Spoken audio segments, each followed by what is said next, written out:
आप देख रहे हैं ENI live next generation media.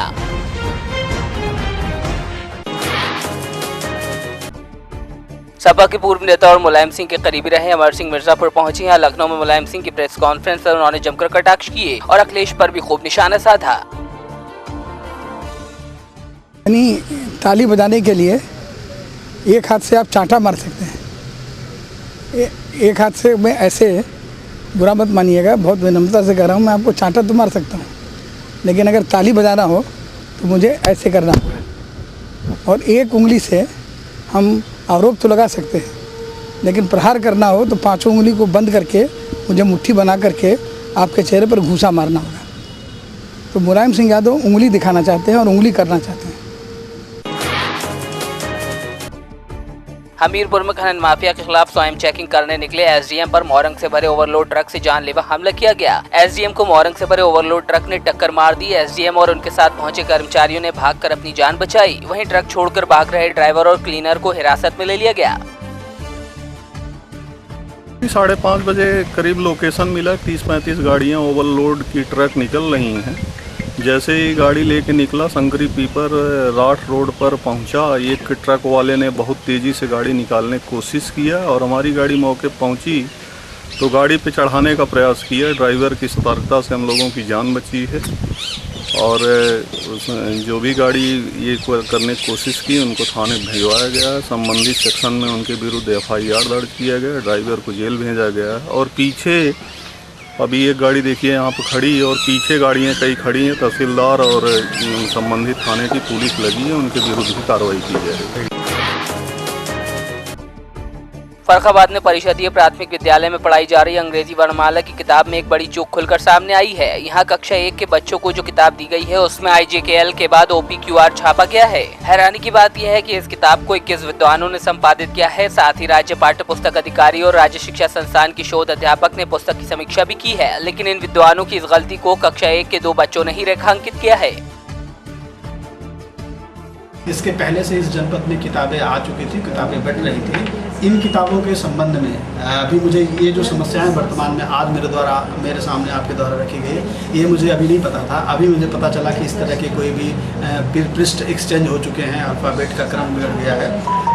अब मैं इसको शासन को संदर्भित करते हुए अभी इनका भुगतान नहीं हुआ है, शासन को संदर्भित कर देंगे। शासन का जो गाइडलाइन होगा उस गाइडलाइन के आधार पे मैं इस फर्म वाले को जो भी पनिश करना होगा या जो शासन मुझे संदर्भित करेगा उसके आधार पे मैं।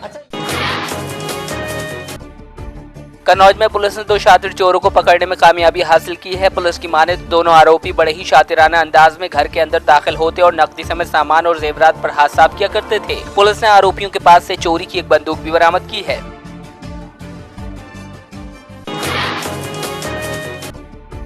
फतेहपुर में अशोधर थाना क्षेत्र में शौच को गई एक नाबालिग को बोलेरो सवार 5 लोगों ने दिन दिहाड़े अगवा कर लिया। परिजनों की माने तो आरोपी गांव के ही हैं और थाने में मुकदमा दर्ज भी कराया गया है, लेकिन 3 दिन बीत जाने के बावजूद आरोपियों के खिलाफ कार्रवाई नहीं हो पाई है। वहीं पुलिस का कहना है कि आरोपी के खिलाफ पॉक्सो एक्ट के तहत मामला दर्ज कर लिया गया है और जल्द ही उसे गिरफ्तार कर लिया जाएगा।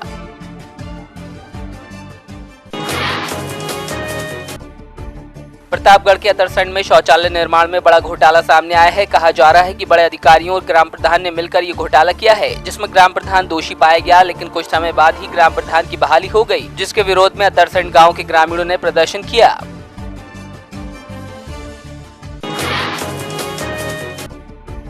बनारस के BHU में छात्राओं पर लाठीचार्ज के विरोध में सुल्तानपुर में कांग्रेसी कार्यकर्ताओं ने विरोध प्रदर्शन किया। इस दौरान कांग्रेसियों ने मुख्यमंत्री योगी आदित्यनाथ का पुतला फूंककर अपना विरोध जाहिर किया। छात्राओं पर हुई इस बर्बरता को शर्मनाक बताया गया।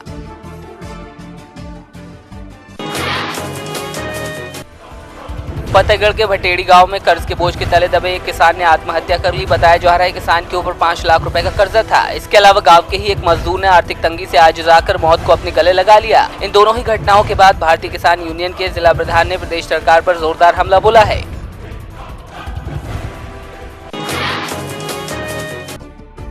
भारतीय किसान यूनियन जिला मोगा कड़िया की ओर से किसानों पर लगाए गए पराली को आग लगाने के कानून के चलते जिला प्रधान दर्शन सिंह मनुके की अगुवाई में डिप्टी कमिश्नर दफ्तर के बाहर धरना प्रदर्शन किया गया और इस संबंध में मांग पत्र दिया गया। इस मौके पर जिले भर के हजारों किसानों ने धरने में भाग लिया। किसानों ने कहा कि पराली में आग लगाने को लेकर जो दिशा निर्देश दिए गए हैं उसके लिए किसानों को उपकरणों की जरूरत है।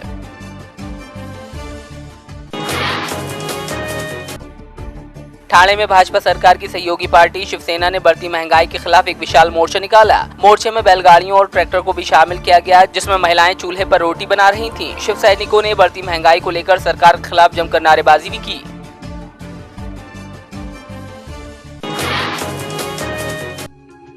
छिंदवाड़ा में कई जगहों पर नवरात्र के चलते गरबा का आयोजन किया जा रहा है। इसी के चलते एक कार्यक्रम में सांसद कमलनाथ शिरकत करने पहुंचे थे। इसके अलावा छोटी बाजार में चल रही रामलीला में भी वो गए। साथ ही शहर के कई दुर्गा पंडालों में जाकर उन्होंने मां की आराधना की। सांसद कमलनाथ इन दिनों अपने 5 दिवसीय दौरे के चलते छिंदवाड़ा में हैं। छिंदवाड़ा में आदिवासी म्यूजियम के पास टाइगर खाल के साथ 3 तस्कर वन और पुलिस विभाग की टीम के हत्थे चढ़े, जबकि फरार तस्करों की तलाश की जा रही है। बताया जा रहा है पकड़ी गई टाइगर की खाल की कीमत अंतर्राष्ट्रीय बाजार में लाखों में है। गुप्त सूचना के आधार पर पुलिस और वन विभाग की टीम ने संयुक्त रूप से कार्रवाई को अंजाम दिया है।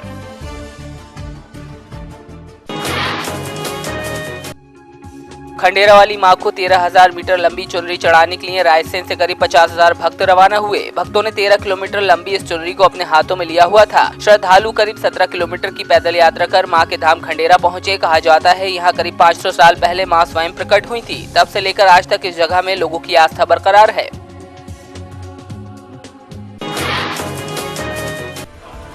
बिलाईगढ़ के सलिया घाट पर महानदी के बैराज से करीब 500 मीटर की दूरी पर एक अज्ञात महिला का शव मिलने से हड़कंप मच गया। महिला का शव काफी सड़ चुका है, जिसकी वजह से उसकी शिनाख्त करना भी मुश्किल हो रहा है। फिलहाल सूचना मिलने पर मौके पर पहुंची पुलिस ने शव को पोस्टमार्टम के लिए भेज जांच शुरू कर दी है।